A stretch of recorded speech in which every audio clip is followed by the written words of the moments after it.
Hello, thank you for taking the time to view the Trail Ridge Track and Field information video. We are looking forward to having a great season with your student athlete, and I think they'll have a great experience in our program. First, some information to get your athlete started. To start the season, they will need to have several pieces of paperwork on file with us, and you'll need to view 2 videos and mark the checklist that you viewed those. First part of the paperwork would be a physical on the CASIA form signed by a doctor after May 1st of last year. Secondly would be a concussion information packet read and signed by both of you, and also we need an insurance waiver and a consent to treat form. That packet can be picked up in the office, or you can print those packets off of our website online under the athletic link, and there's a required forms for participation on that link. We do have eligibility requirements for them to participate. They need to start the season, they need to pass five subjects in the previous semester, and then during the season there's a weekly check. It's essentially a no pass, no play policy. Each week there's an eligibility check, and students having an F in any class may not be able to participate in the next meet until all those grades are passed. Equipment needs for the season. We supply all the competition uniform and a pair of warm-up sweats for our competition days.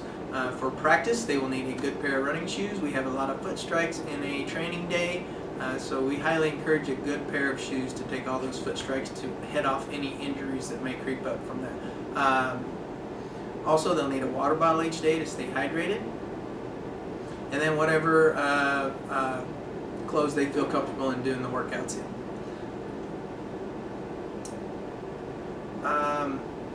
Any other equipment needs that they may need, some students may feel they need spikes for competition. That's a decision for you and your athlete to make depending on their events, what event they're in, and their competition level.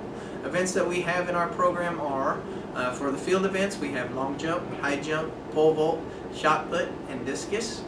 For the running events, we have hurdles, 100, 200, 400, 1800, 1600 meter run, and also the 2 mile for 8th graders only. We have several relays. There's the 4x100, the 4x2, 4x4, and the sprint medley relay. The coaches will work to set those relays for individuals. At any competition that they participate, they're allowed to have 4 events, with one of them being a relay if they're in a relay. So a combination of a relay and 3 individual events, or just 3 individual events. The season format, I'll talk a little bit about that. The first 4 meets of our season we call unlimited entry, where we may put as many athletes as we like in each event, so we're not limited in how many we can put in. For our last 2 meets, we call those limited entry meets. So essentially athletes need to qualify and be invited to compete in those last 2 meets. And they'll be notified of that. If they're invited to continue and participate in those meets, they're expected to fulfill as the team to compete in those meets to finish the season in what we call in good standing. And the last one is a Saturday lead meet. So make sure you check your calendars well. Any conflicts, please go over with the coaches for the season. But early in the season, as soon as you have those, to get anything approved that may be a conflict of schedule, so that we're all on the same page of how that works.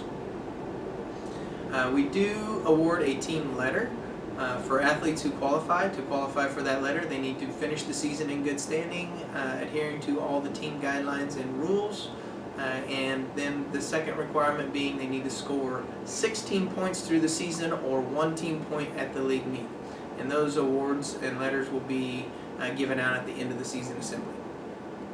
For weather and cancellation and changes, your best source of information will be the blog. We have TRMS trackandfield.blogspot.com.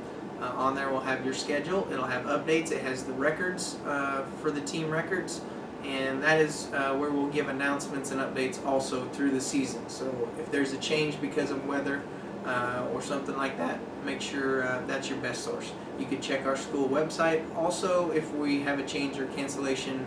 If you're kind of anticipating because of weather, you may also check on there. The blog is the best for quick updates, and I would encourage you to regularly use that site. If the weather is poor for a practice day, most likely we practice indoors, so that usually doesn't make a change.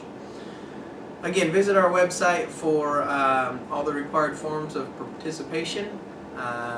Also, under the athletic link, there are 2 videos if you've not previously watched the general athletic video, and then you're obviously watching this track and field video, and in the description of this you can click on a link to mark off that you've watched this video. So use those sources, please, and we look forward to a great season with your student athlete. Any other questions, you can follow up with me at SXB@USD231.com. Thank you, and we look forward to a great season for Husky Track and Field.